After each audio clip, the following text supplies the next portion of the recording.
We just won absolutely everything. We won everything. Everything. This morning on Connecticut's news station, celebrations rocking stores this morning as the UConn men's team returns home. What the two-time national champs had to say to Husky Nation. And also ahead for you this hour, we are following a developing story. This out of Meriden, folks. A child is dead after a go-kart crash. Now police trying to piece together what happened. And an officer ran over by an illegal ATV rider. And the search continues for the person who police believe is responsible. All local, all morning. This is Fox 61, Connecticut's news station. Good Wednesday morning. Thanks so much for starting your day off with us here at Fox 61 and Fox 61 Plus America areas. And I'm Keith McGilvery. We want to get you right over to meteorologist Rachel Piscatelli as we see the skyline behind us. The blues and the purples. It's really nice. Good looking. Yeah, we're starting off with a little less clouds than I was expecting and anticipating yesterday. That's good news. And yeah, and we have some good news too in terms of the forecast for today. We are turning drier than originally thought, so there could be a couple of spotty showers under increasing clouds today. But for the most part, I do think that we are turning drier than we were yesterday if you were checking in with us at this time. 46 degrees right now over in Hartford, winds out of the southeast around 5 miles per hour. It's 42 in Torrington, 48 degrees in New Haven, 43 in Chester, not too far off from where we were sitting yesterday at this time as well. And I wanted to run the guidance for you just to show you that there's increasing clouds mid to late morning, early afternoon, and maybe a brief spot shower after about 3 o'clock. Here's 9 p.m. with a spotty shower, but the best chance for rain is going to be tomorrow. As tomorrow afternoon and into the evening, we will get 2 rounds of rain. The first one coming in the morning, the second one coming in the evening. And also with that will be some gusty winds too. In terms of temperatures today, a mixed bag here, 61 degrees along the shoreline. So 50s and 60s along the shoreline. For areas inland in the mid 60s as well. Tonight, temperatures drop back into the 40s again, tracking that rain tonight and also for tomorrow too. We'll detail that out for you coming up in just a bit. Oh, Symphony, good morning. Hey, good morning to you. I'm thinking it's 4 a.m. right now. Thank you, Rachel. If you're just waking up, here's what you need to know before you head out the door this morning. We are watching 2 crashes, so let's go ahead and take the maps full. First up, they're not too far from each other. In Trumbull on Route 8, there's a vehicle fire on the southbound side. That area is closed between exits 7 and 5. And down the road in Bridgeport, also along Route 8, on the northbound side, there's a vehicle fire reported between exits 5 and 8. That area is closed. You can see there is quite a bit of a delay as folks are working to find their way around that. Back here in Hartford, drive time's looking good. No delays to report on 91, 84 or Route 2. And down in New Haven, should be smooth sailing for you. Minor delay reported on 95 South. Heading down to Bridgeport, you'll get there in about 31 minutes. We have your next update coming up at 6:30. Thank you, Symphony. 6:03, we do have breaking news this morning out of Hartford. As you take a look at the other side of your screen here, a fire sparked inside of an abandoned building overnight. That, according to police, fire crews on the scene. This is the corner of West Boulevard and South Whitney Street. That call coming in around 4 o'clock this morning. So fire officials saying no injuries reported and no one was hurt as of yet, and no word as of yet as to what has sparked all of this.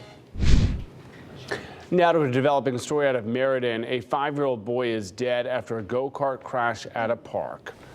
The look at the scene here at Kroneberger Park on Westview Drive. Police were called there around 7:45 last night.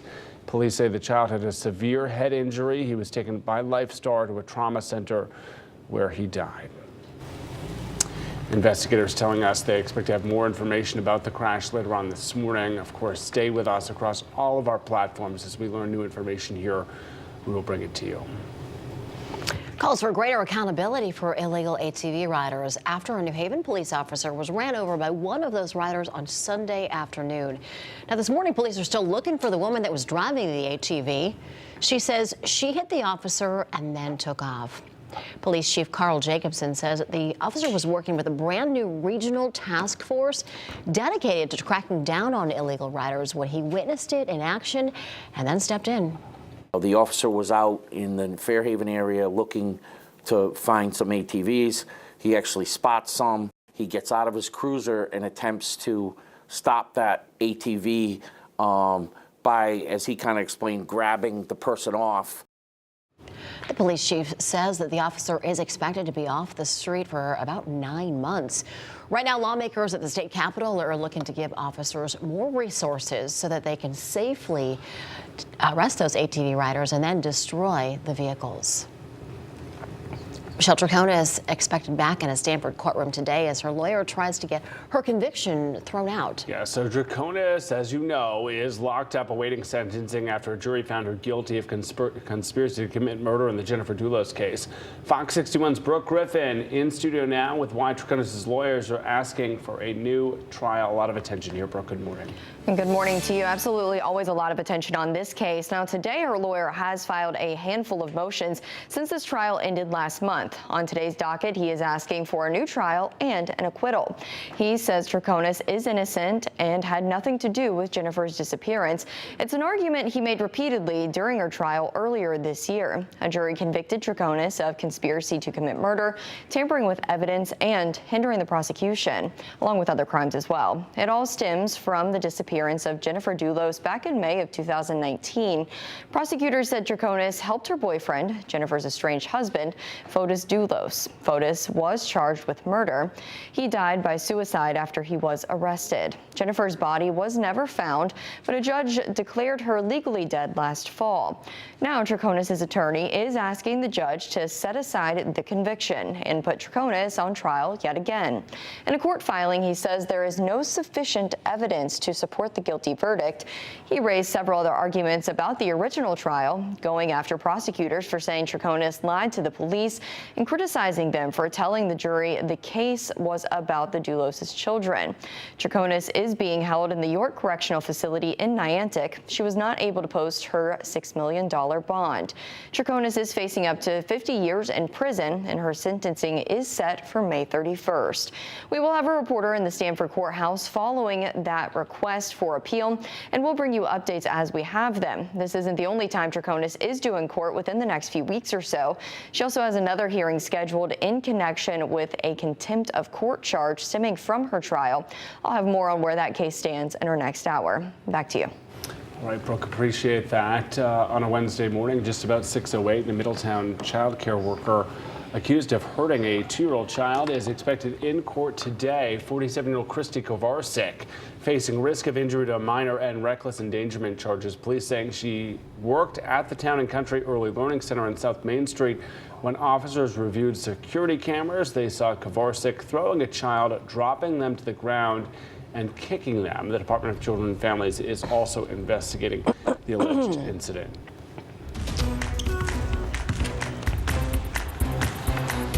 The championship celebrations are far from over here in Connecticut. The UConn men's team now back in stores with the championship hardware. Yeah, they sure are. Hundreds of UConn fans gathering on campus last night for a victory rally at Gamble Pavilion. There's the old trophy. The Huskies landing at Bradley International Airport just before 7 o'clock last night. And on their way home, they got to see the updated sign on I-84 reflecting the 6th national title in program history. Crews wasted no time getting that sign updated. And the new sign, of course, had caught the eye of Coach Dan Hurley. It's become a tradition of sorts for Hurley to take a selfie with the sign, and he did it last night. Or excuse me, he did it after last year's UConn title win, so he did it again. And as for the celebrations on campus last night, there was quite the turnout. Indeed, Fox 61 there for all the festivities. Hundreds of fans, as we said, packing the pavilion to celebrate back-to-back national championships. Erica's point here, marking the 6th national title the Huskies have brought home. And UConn Nation heard from several fan favorites during a homecoming last night. Head coach Hurley praising them for their hard work all season long. These guys gave absolutely everything they had to go, and then we just won absolutely everything. We won everything. UConn guard and tournament MVP Tristan Newton awarded the 23-24 Husky of Honor at the victory celebration. The team showing its new NCAA trophy before leaving Gamble for what was some much-needed rest. That's great. That just gave you almost goosebumps, right? Yeah. Checking it out. Oh, it's so cool to see. All right, well, that celebration, the Victory Parade in downtown Hartford, it is happening at 11 o'clock on Saturday. Get ready. If your travels normally take you through downtown Hartford, plan ahead for street closures, especially around the XL Center. Hundreds, thousands of fans are expected to attend the event. The state says the parade is being paid for by private donations and also business sponsorships. Officials say no state or city funding is being used for this celebration. All right, here's a look at the route. The parade is going to start at the state capitol building. From there, it's going to head north on Trinity Street, go around the city, and then end at the intersection of Asylum and Trumbull Streets. The rally is going to start right after the parade at the XL Center. And you can count on Connecticut's news station for live team coverage of the UConn Huskies Championship Parade. If you can't make it here in Hartford in person, we hope you're going to join us Saturday at 11 a.m. right here on Fox 61. We're going to bring all the action to you. You can also watch it live on fox61.com, Fox 61 Plus, and on the Fox 61 YouTube page.